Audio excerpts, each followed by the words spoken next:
लोग पढ़ते हैं तो राष्ट्र आगे बढ़ता है। पढ़ना और आगे बढ़ना यह भारत की परंपरा का हिस्सा रहा है। भारत ने दुनिया को विश्वविद्यालयों की एक श्रृंखला दी थी। तक्षशिला विश्वविद्यालय आज के पाकिस्तान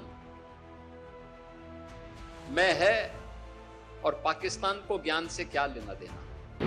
व्याकरण कैसे होना चाहिए, पाणिनि का व्याकरण भी इसी विश्वविद्यालय से आगे बढ़ा था। और यह विश्वविद्यालय आक्रांताओं ने तोड़ डाला। प्रधानमंत्री जी ने कहा था कि when citizen reads the country leads, यानी जब लोग पढ़ते हैं तो राष्ट्र आगे बढ़ता है। पढ़ना और आगे बढ़ना यह भारत की परंपरा का हिस्सा रहा है। याद रखना, भारत ने दुनिया को विश्वविद्यालयों की एक श्रृंखला दी थी। तक्षशिला विश्वविद्यालय आज के पाकिस्तान में है और पाकिस्तान को ज्ञान से क्या लेना देना। खैर, आक्रांताओं ने इसे नष्ट भी कर दिया था। तक्षशिला विश्वविद्यालय, तक्ष कौन थे?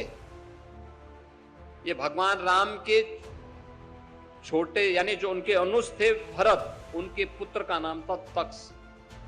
उनके नाम पर दुनिया के पहले विश्वविद्यालय का नाम पड़ा था तक्षशिला विश्वविद्यालय।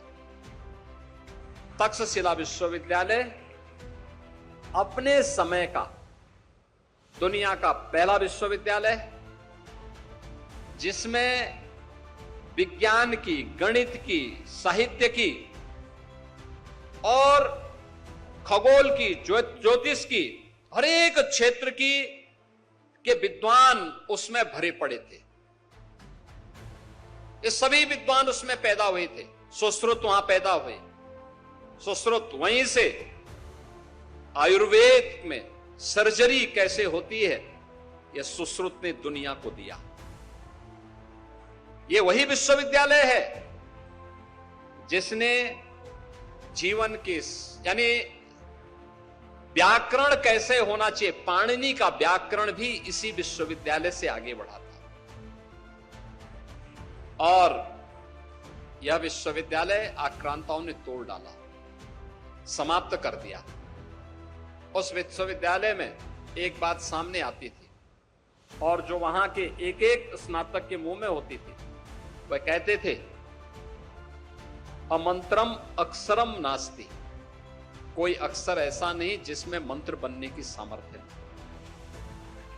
यह व्यक्ति पे निर्भर करता है हमने उस अक्षर को कैसे शब्द बनाया है और शब्द का संयोजन कैसे किया है।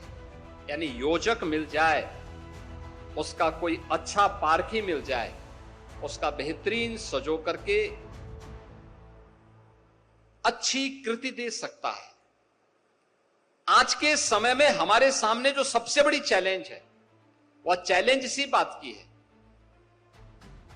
हम आज के समय में उस प्रकार की कृति देने में विफल हो रहे हैं जो लोगों को अपनी तरफ आकर्षित कर सके। इस पर लेखन, इस पर आत्ममंथन, इस पर चिंतन की प्रक्रिया को फिर से आगे बढ़ाना पड़ेगा, मजबूती से आगे बढ़ाना पड़ेगा। हमारे शिक्षण केंद्रों को, हमारे धार्मिक केंद्रों को इसका आधार बनना पड़ेगा। उसके लिए अपने आप को तैयार करना पड़ेगा।